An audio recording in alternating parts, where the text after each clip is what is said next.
Good afternoon, everyone. I'm Alberto. I'm gonna be talking about precious metals.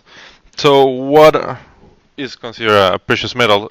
Among that group, we can find materials such as rhodium, platinum, gold, palladium, rhenium, and silver.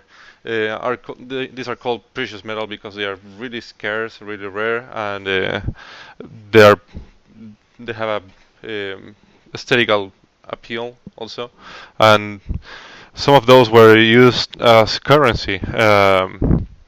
Among their properties, for instance, platinum and most of the metals in the platinum family have a high corrosion resistance. So most of those materials, such as rhodium, platinum, rhenium, ruthenium, are used in catalytic converters for cars, and part of the business around that metals are in the recycling industry.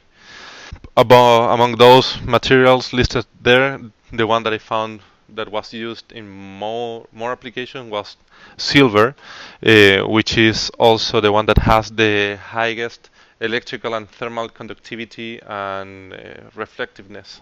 Also, so for that purposes is also used in the food industry, in the photographic industry to make the mirrors in telescopes.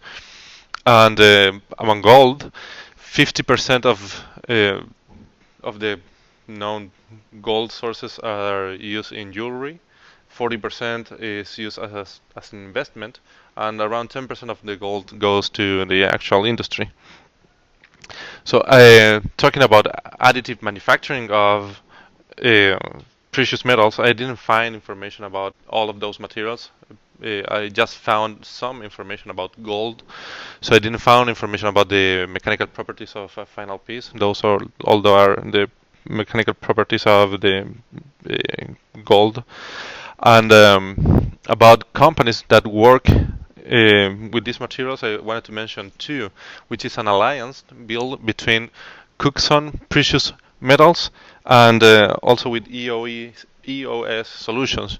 So Cookson Precious Metals manufactures and fabricates the metals, the raw materials for the elaboration. Which they advertise these two types.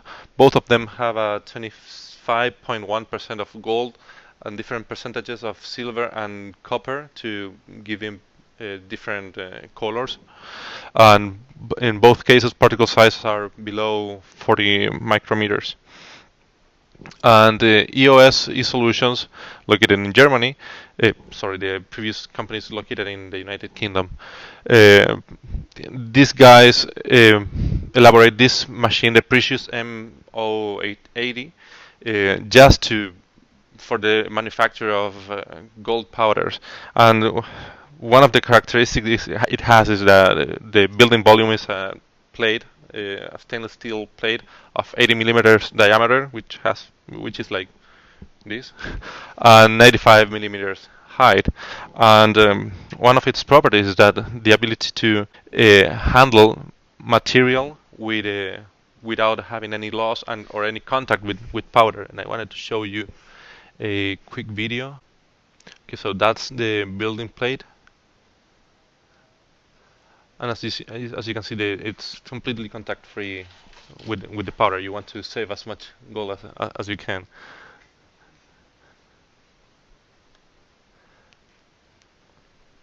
So the process is what we've already seen.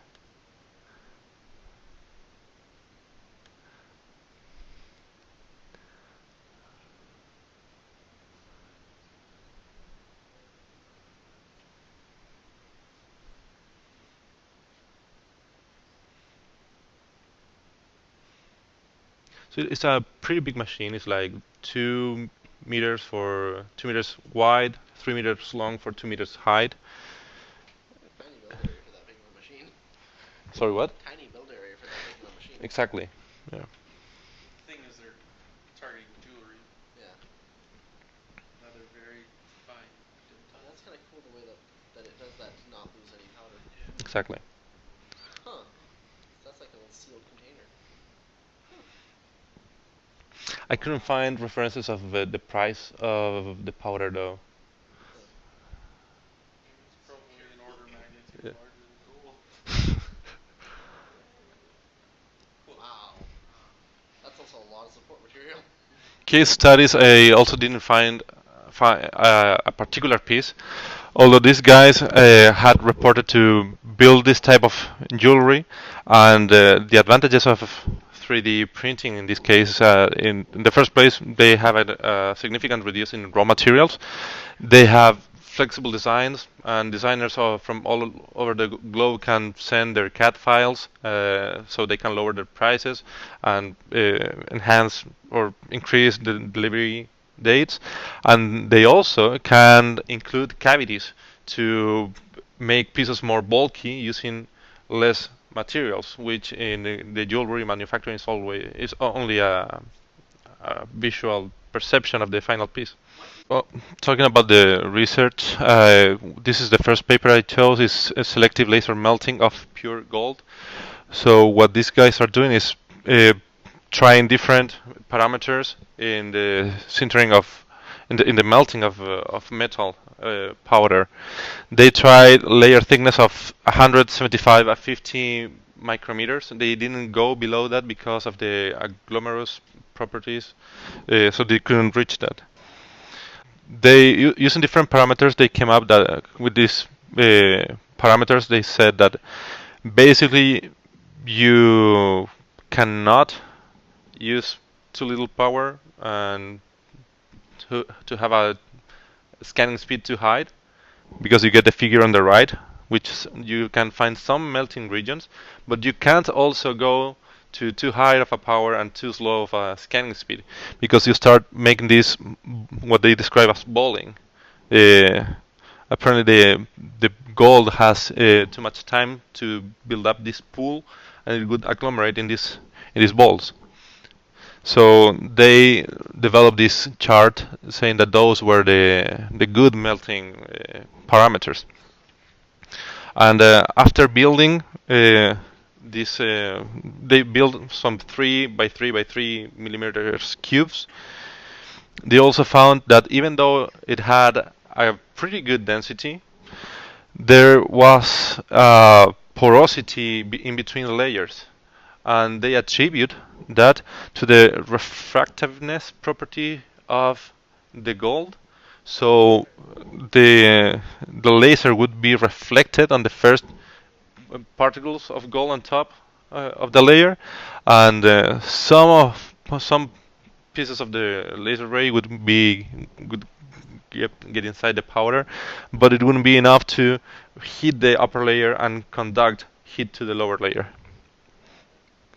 And the second case study is called Near Field Enhanced Off Resonant Laser Sintering of Semiconductor Particles for Additive Manufacturing of Dispersed Gold Oxide Zinc Micro Nano Hybrid Structures. So what these guys were trying to say or convey was that they were trying to print nanoconductors, sorry, and at this point, and with for what I understood, with this size, it was hard to convey a ray to melt a the powder zinc, because with these dimensions, some materials have laser invisible properties, so they would either need to change the wavelength of the laser, or they could change the properties of the powder. And they did that by adding nanoparticles of gold to microparticles of zinc oxide. And I didn't go beyond the chemical properties, but it was well absorbed. The gold was well absorbed by zinc. So what they did also was to apply different percentages of these nanoparticles of gold to zinc, and they would also do the same as in the previous research.